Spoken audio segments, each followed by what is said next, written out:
안녕하세요, 임준입니다. 자, 오늘은 2시간 만에 끝내는 KIIP 종합평가 파이널 특강 이것을 가져왔습니다. 파이널이라고 그러니까 마지막으로 정리하는 거죠. 여러분들이 그동안 KIIP 종합평가를 열심히 준비해 왔는데 이제 마지막으로 정리를 하려고 해요. 어떻게 정리하면 좋을까 이렇게 고민하는 학생들을 위해서 제가 2시간 만에 끝낼 수 있는 마지막 정리 파이널 특강을 가지고 왔습니다. 함께 이 60점을 목표로 하는 이 과정을 함께 해보도록 하겠습니다. 60점은 뭐다? 합격이다. 우리의 목표 합격을 위해서 한번 2시간 동안, 그러니까 실제로 2시간은 아니고요. 2타임입니다. 그러니까 1시간 동안 열심히 달려보도록 하겠습니다. 자, 일단 KIIP 종합평가는요. 이렇게 36문제에 1, 2, 3, 4 객관식 문제가 나오고 구술형 문제가 나오고요. 작문형은 사실 한 문제입니다. 그런데 작문형은 그렇게 중요하지 않아요. 왜냐면 어렵지 않으니까요. 여러분들은 잘 쓸 수 있을 거고 10점을 충분히 받을 수 있을 겁니다. 그런데 문제는 뭐냐면 이거의 절반 50%는 한국 사회 이해입니다. 나머지 50%는 한국어 부분이죠. 여러분들의 한국어 능력을 테스트하는데 이 한국 사회 이해 부분이 굉장히 어려워요. 그래서 이 부분을 지금 정리할 거고요. 한국 사회 이해 부분에서 역시 구술형도 나오게 됩니다. 여러분들이 굉장히 어려워하는 이 구술형이 25점이나 되는데 모두 다 한국 사회 이해 부분에서 나오거든요. 그래서 지금부터 열심히 한국 사회 이해 부분을 준비해 볼 텐데 이 한국 사회 이해 부분은 이렇게 8개의 파트로 나눠집니다. 우리 첫 번째 시간에는 이 부분을, 두 번째 시간에는 나머지 부분을 보도록 하겠습니다. 빨리빨리 진행해 볼게요. 자, 사회 부분입니다. 사회, 한국 사회의 전반적인 부분을 나타내고 있는데요. 그런데 한국 사회 부분에 가장 먼저 나오는 것은 한국을 상징하는 것들입니다. 그게 애국가, 무궁화, 그 다음에 한글, 태극기 이런 것들인데요. 이런 것들은 여러분들이 잘 알고 있으니까 꼭 필요한 부분들 얘기해 볼게요. 한국 사회에서 이 취업에 대한 이야기가 나와 있습니다. 한국 사회에서 취업을 하려면요. 법적으로는 만 15세가 되면 됩니다. 이건 법이에요. 법에서 그렇다는 거죠. 그런데 보통은 일반적으로 라고 얘기할 수 있죠. 그래서 보통은 언제부터 시작을 하느냐? 고등학교 졸업을 해야 되겠죠. 또는 대학교를 졸업해야 됩니다. 고등학교 졸업 후에 또는 대학교 졸업 후에 취업을 하게 됩니다. 그게 일반적이고요. 요즘은 취업 연령이 높아지고 있습니다. 그게 무슨 말이냐면 취업을 늦게 한다는 얘기예요. 그런데 여러분들은 굳이 취업 연령이 높아진다, 높아지고 있다 이것을 알아야 됩니다. 왜냐면 시험에는 이런 형태의 말로 나오거든요. 그래서 요즘은 취업 연령이 높아지고 있어요. 왜냐면 좋은 직장, 좋은 일자리에서 취업하기 위해서 경쟁을 하거든요. 경쟁이 심하거든요. 그래서 취업 연령이 높아지고 있다. 자, 그럼 취업을 했으면 이제 은퇴도 해야죠. 은퇴. 그러니까 직장을 그만두는 겁니다. 퇴직을 하는 거예요. 그때는 언제냐? 60세, about 60세. 이걸 뭐라고 하냐면 60세 정도, 60세쯤 이렇게 얘기할 수도 있지만 60세 before and after, 60세 전후라고 얘기할 수 있습니다. 은퇴, 퇴직을 한 다음에는 뭘 하느냐? 앞으로도 40년을 더 살 거예요. 그래서요. 다시 취업을 하는 경우도 있고요. 아니면 새로운 사업을 시작하는 경우도 있습니다. 그래서 재취업과 창업을 하는 경우가 많다. 이렇게 알아두시면 되겠습니다. 다음은 대중교통입니다. 차가 너무 많아요. 차가 너무 많아서 차가 막혀요. 그죠? 그래서 정부에서는 환경오염을 줄이기 위해서 그리고 교통이 편리해지기 위해서 대중교통을 많이 이용했으면 좋겠습니다. 이렇게 얘기했어요. 그런데 대중교통을 많이 이용하세요 라고 하고 그냥 말로만 하는 게 아니라 대한민국 국민에게 서비스를 해줍니다. 그래서 좋은 것이 있어야 그걸 많이 이용하잖아요. 그래서 세 가지 베네핏이 있는데요. 가장 좋은 것은 뭐예요? 돈을 아껴주는 거죠. 돈을 주세요. 그러면 그렇게 할게요. 네. 두 번째는 뭐냐면 시간을 주세요.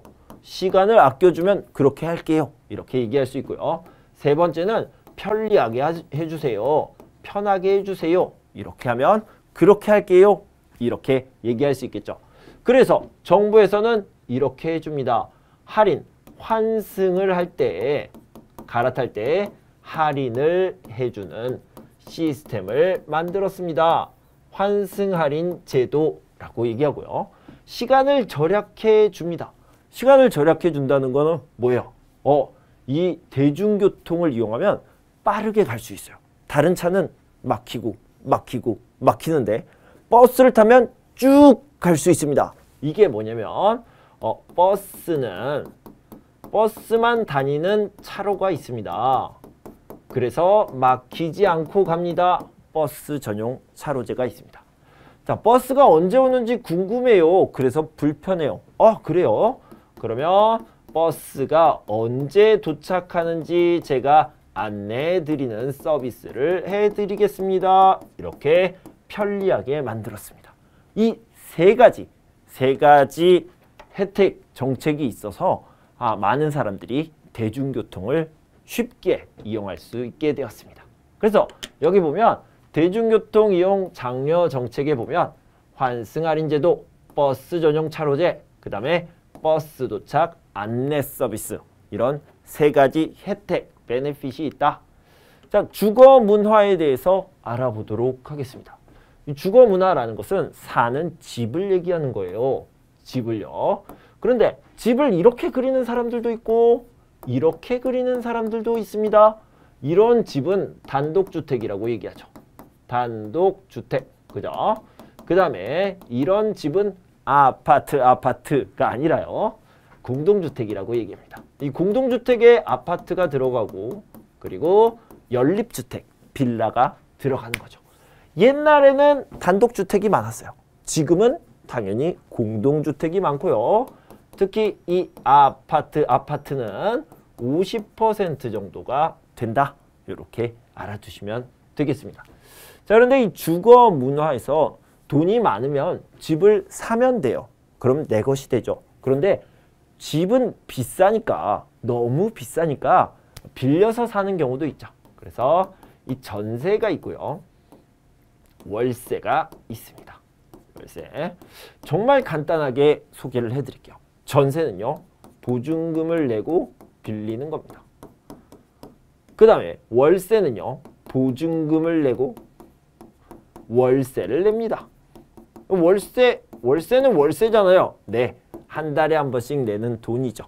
그러니까 보증금도 내고 한 달에 얼마씩 돈을 내는 게 월세. 여러분들도 다 알고 있고 여러분 나라에서도 하고 있는 시스템인데, 이 보증금 같은 전세 같은 경우에는 한국에만 있는 특별한 시스템이에요. 그래서 저는 이렇게 얘기합니다. only 보증금. 보증금만 내면 돼요. 그리고 나중에 보증금을 다시 찾아오는 거죠. 보증금을 내고 집을 빌리는 형태다. 월세는 내지 않는다. 이렇게 알아두시면 되겠습니다. 자, 집 구하는 방법은 뭐예요? 집을 구하고 작성할 때, 계약서를 작성할 때는 이거 누구예요? 부동산 아저씨입니다. 부동산에 가서 부동산 아저씨와 같이 계약을 하면 되는데, 우리가 흔히 말하는 부동산은요, 부동산 공인중개사 사무소고요. 그 다음에 부동산 아저씨, 부동산 사장님은요, 부동산 공인중개사입니다. 그래서 이 정식 명칭을 알아두시면 좋겠습니다. 집을 계약할 때는 반드시 등기부등본을 확인하셔야 되고요. 그 다음에 이사를 한 다음에 전입신고를 하면서 동시에 확정일자를 받아야 여러분이 낸 보증금을 보호받을 수 있습니다. 그래서 집에 문제가 생겼을 때 가장 먼저 내 보증금을 지킬 수 있다. 그래서 확정일자를 받는 것이다. 이렇게 알아두시면 되겠습니다. 자, 복지제도는 굉장히 복잡하지만 아주 간단하게 정리를 해보도록 하겠습니다. 자, 일단 복지 서비스가 있는데 이 복지 서비스는 모두에게 해당하는 경우가 있고 일부에게 해당하는 경우가 있다. 그런데 이 모든 국민이죠. 모든 국민을 대상으로 하는 것을 사회보험이라고 이야기를 합니다. 사회보험을 4가지가 있기 때문에 4대 보험이라고 이야기하기도 하죠. 첫 번째는 국민연금이 있고요. 그러니까 나이가 들어서 은퇴했을 때 생활비를 보장받는 겁니다. 그리고 건강보험이죠. 몸이 아파서 병원에 갔을 때 진료비, 치료비를 보장받는 겁니다. 할인받을 수 있는 거죠. 지원받는다고 합니다. 고용보험은 해고당했을 때예요. 회사에서 문제가 생겨서 갑자기 퇴직했을 때 해고라고 얘기하죠. 그때 혜택을 받을 수 있는 거고요. 마지막은 일하다가 다쳤을 때, 업무 중에 다쳤을 때는 산업재해보상보험이라는 것을 받습니다. 자, 여기서 혜택을 받는데요. 다치면 아니면 사고가 났으면 이런 보장을 받을 수 있다. 파트 같은 경우에는요. 생활이 어려운 사람들, 쉽게 말해서 소득이 낮아요. 돈을 많이 못 벌어요. 돈이 별로 없어요. 이런 일부분에게 공공부조, 이 퍼블릭, 나라에서 부조라는 것은 헬프, 도와주는 것을 얘기하는 겁니다. 공공부조 같은 경우에는 국민들이 가장 기초적인, 가장 기본적인 생활을 할 수 있도록 보장해주는 그런 시스템을 갖추고 있습니다. 그래서 이름이 국민기초생활보장제도고요.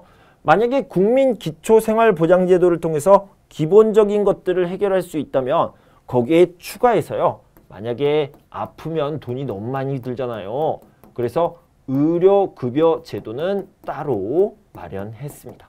자, 이런 2가지를 알아두시면 좋겠습니다. 자, 변화하는 한국 사회에 대해서 알아보는데 가장 중요한 건 저출산 현상입니다. 여기 중요라고 나와 있는데 한국 사회의 변화 중에서 중요한 것 중에서도 가장 중요한 거, 이게 바로 저출산입니다. 지금은요, 남자와 여자가 만나서 아이를 낳는데 몇 명을 낳아요? 1명보다 더 적게 낳습니다. 0.7, 0.8 이렇게 적게 낳아요. 굉장히 심각한 문제죠. 자, 이거 원인부터 빨리 알아보도록 하겠습니다. 원인은요, 일단 양육비라고 해야 되죠. 양육비, 교육비. 아이를 키우고 교육시키는데 돈이 너무 많이 들어요. 그래서 이걸 뭐라고 하냐면 부담스럽다, 이렇게 얘기할 수 있습니다. 자, 그 다음에요. 여성들의 경제활동.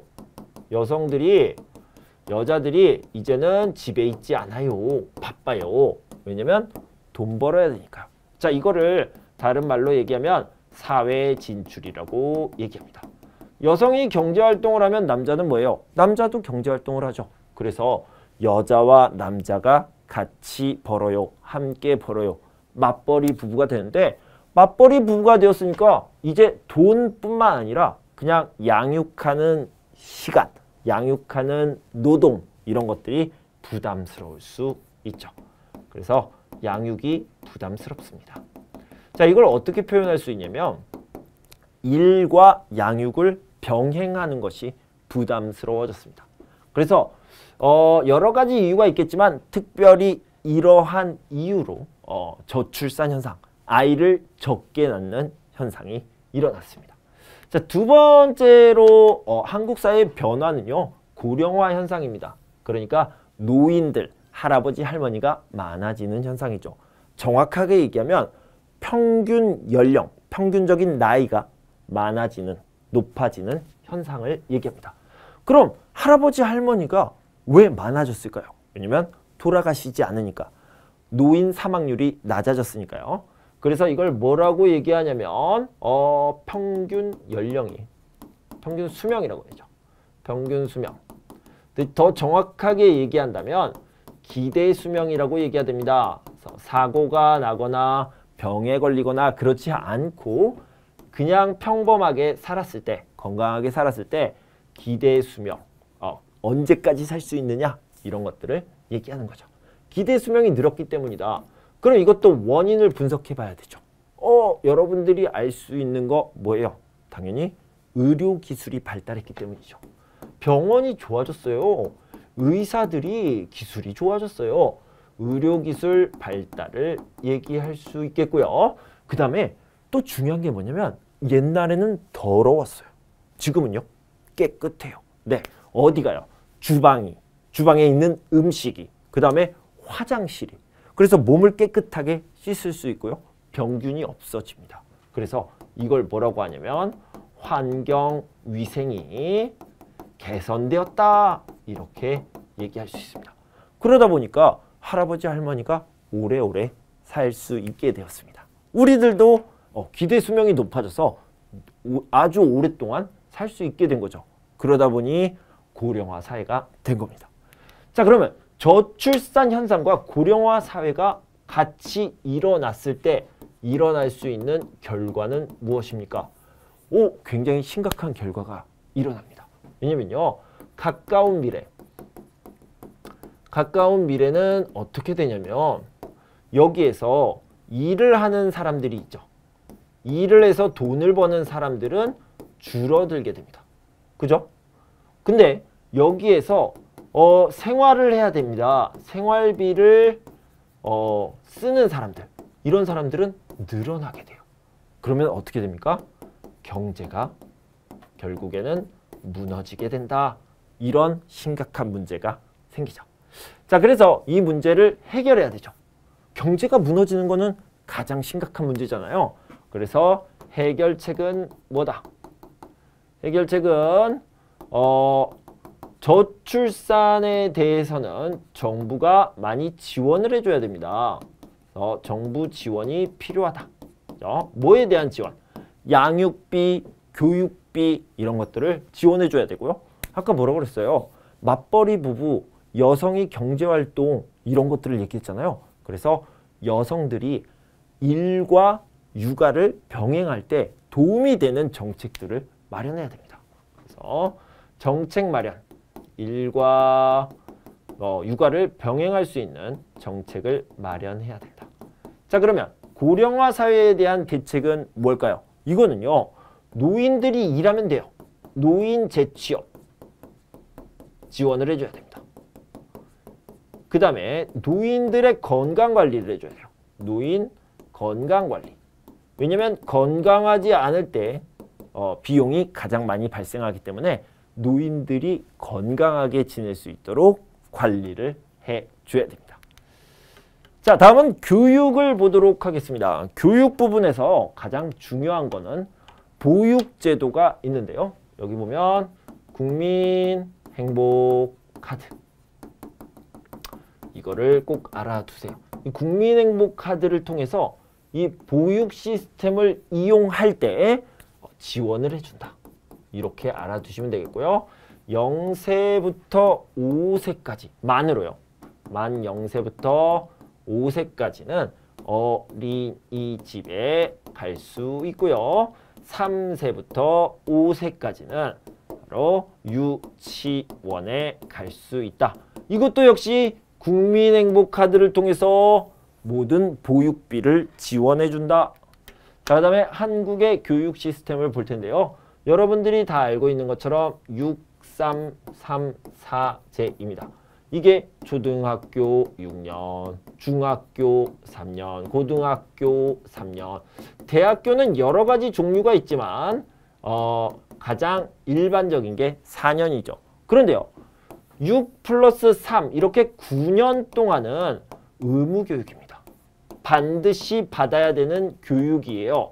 그래서 9년 동안 초등학교와 중학교 9년은 의무교육이다. 이것을 꼭 알아야 됩니다.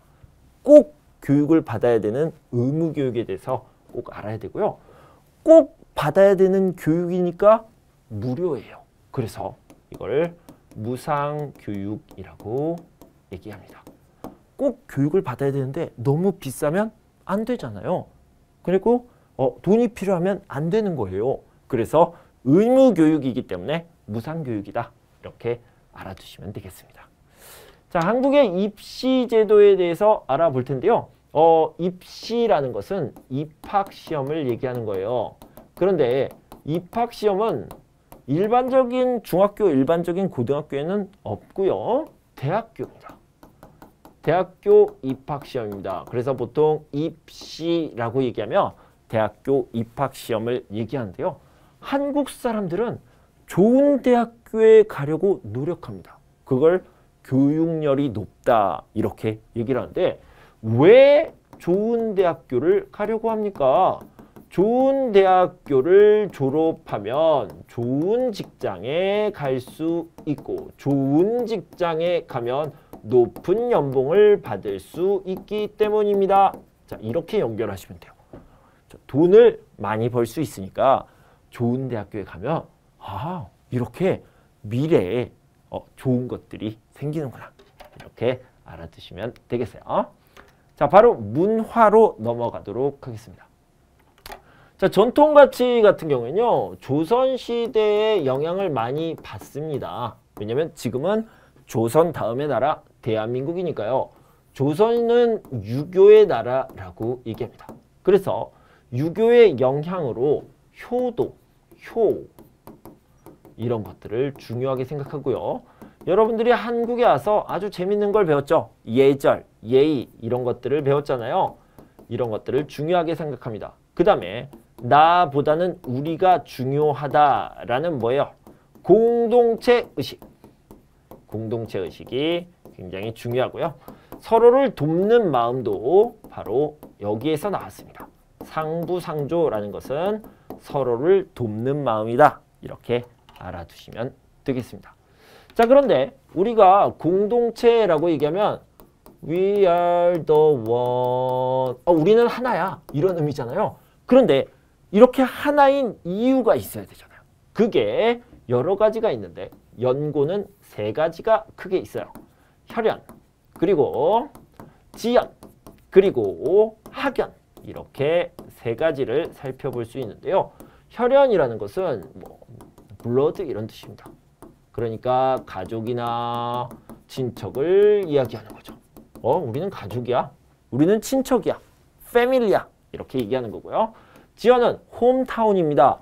같은 지역 출신이거나 같은 고향 사람이에요. 이런 사람들이 지연이고요. 학연 같은 경우에는 같은 학교 출신이죠. 그런데 여기에는 모임 이름이 있습니다. 지연 같은 경우에는 고향 친구다. 우정. 그래서 향우회.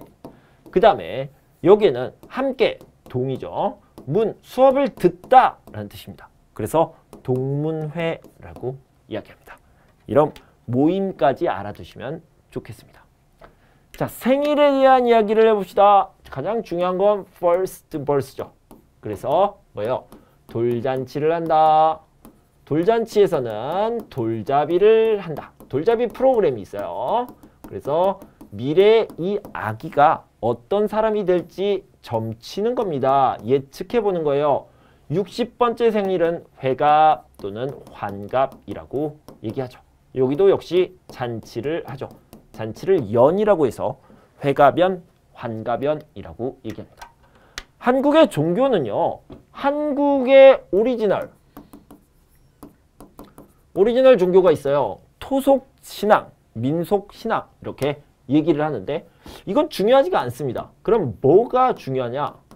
임포트, 수입된 종교. 그러니까 이걸 뭐라고 하냐면 외국에서 오다라는 의미로요.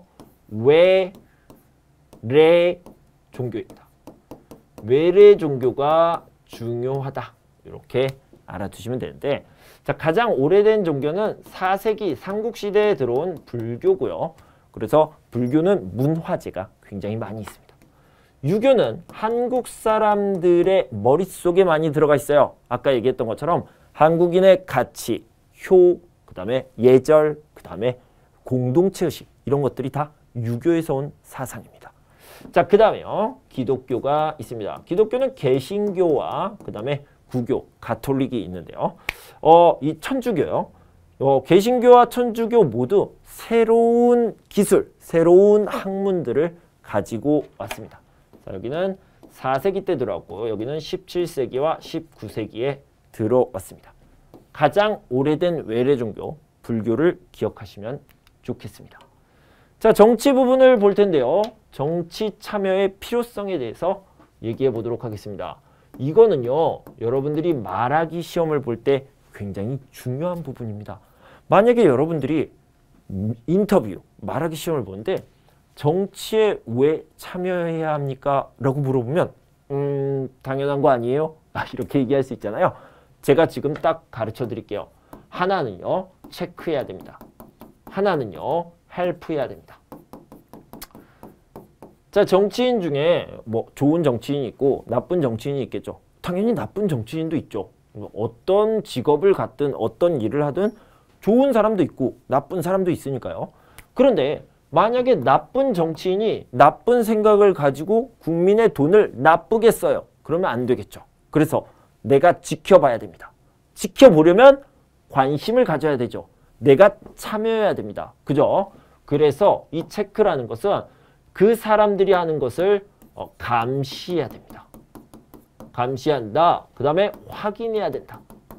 그죠? 그래서 내가 관심을 가지고 그 사람들에게 이렇게 하면 안 돼요. 이거 나빠요. 이렇게 관심을 가지고 얘기해 줄 수 있어야 된다는 거예요. 이렇게 말씀하시면 돼요. 그런데 만약에 좋은 정치인이라면 어떻습니까? 좋은 정치인이라면 국민의 의견을 너무나 듣고 싶어요. 국민들 무엇을 원하십니까? 뭐가 필요합니까? 그때 도와줘야 돼요. 의견을 준다. 의견을 주다. 그죠? 국민들의 의견을 듣고 싶어하는 정치인들에게 의견을 주면 그 정치인들이 자기가 가진 힘을 가지고 좋은 쪽으로 나라를 이끌어갈 수 있겠죠. 그래서 그런 좋은 정치인에게 의견을 줘야 됩니다. 우리에게 필요한 것들, 우리가 원하는 것들을 줘야 된다. 이게 정치 참여의 필요성 두 가지가 되겠습니다. 자, 상권 분립에 대해서 이야기를 할 텐데요. 입법부, 국회고요. 그 다음에 행정부, 정부고, 사법부, 법원 이렇게 나눠져 있습니다. 뭐를 나눴냐? 권력, 파워를 나누었다. 한쪽에 집중되어 있으면 독재이기 때문에 한국에서는 일부러 나누어 놓았습니다. 자, 입법부 같은 경우에는 세 가지 일을 해요. 세 가지. 입법을 합니다. 이 입법이 뭐냐면 법을 만들다라는 뜻이에요. 그걸 법률 제정이라고 얘기합니다. 그런데 법을 만들었는데 시대가 바뀌어서 지금은 안 맞아. 바꿔야 되겠어. 시대가 바뀌었으니까 법도 바꿔야 돼. 그거를요, 개정이라고 얘기합니다. 그래서 법률 제정과 법률 개정을 하고요. 그 다음에 예산안 심의 확정이라는 것을 하는데 이게 무슨 뜻이냐면 행정부에서 국민의 세금을 가지고 여러 가지 정책을 하면서 일을 합니다. 그때 나는 이렇게 돈을 쓸 거예요. 내년에 돈을 쓸 계획 어떻게 쓸지 그거를 국회에서 잘 검토, 체크를 한 다음에 오케이 사인을 하는 겁니다. 그러니까 파이낸스, 재정에 관련된 일도 하고 있는 거죠. 그리고요. 국정감사, 국정조사라는 게 있는데 이 감사라는 건 땡큐 이거 아니에요. 조사하는 거예요. 그러니까 뭐냐면 너 잘하고 있니? 이거 똑바로 하고 있는 거 맞아? 이렇게 체크하는 걸 감사라고 합니다. 그리고 국정조사라는 것을 합니다. 이거는 항상 하는 거예요. 시간을 정해놓고 보통 가을에 합니다. 9월에서 11월 사이에. 국정조사는 특별히 문제가 있을 때 가서 조사, 체크를 하는 것을 얘기합니다. 자, 마지막으로 행정부를 좀 살펴보도록 하겠습니다. 행정부는요. 캡틴만 보면 됩니다. 캡틴이 누굽니까? 여러분들이 너무 잘 알고 있는 대통령입니다. 대한민국의 대통령은요. 5년에 한 번씩 뽑습니다. 그런데요. 단임제라고 얘기해요. 단임제라는 것은 한 번만 할 수 있다는 거예요. 그래서 똑같은 말로 중임, 여러 번 하는 것이 안 된다. 이 두 가지 말을 똑같은 말이지만 두 가지 말을 다 알아두시면 좋겠습니다. 자, 여기까지 우리 파이널 특강 1회를 마쳤는데요. 우리가 뭐예요? 한국 사회 이해 부분에서 사회, 교육, 문화, 정치까지 마쳤고요. 다음 시간에는 경제, 법, 역사, 지리를 같이 살펴보도록 하겠습니다. 여러분 공부하시느라 수고 많으셨고요. 다음 시간에 만날 때까지 여러분 건강하고 행복하세요. 감사합니다.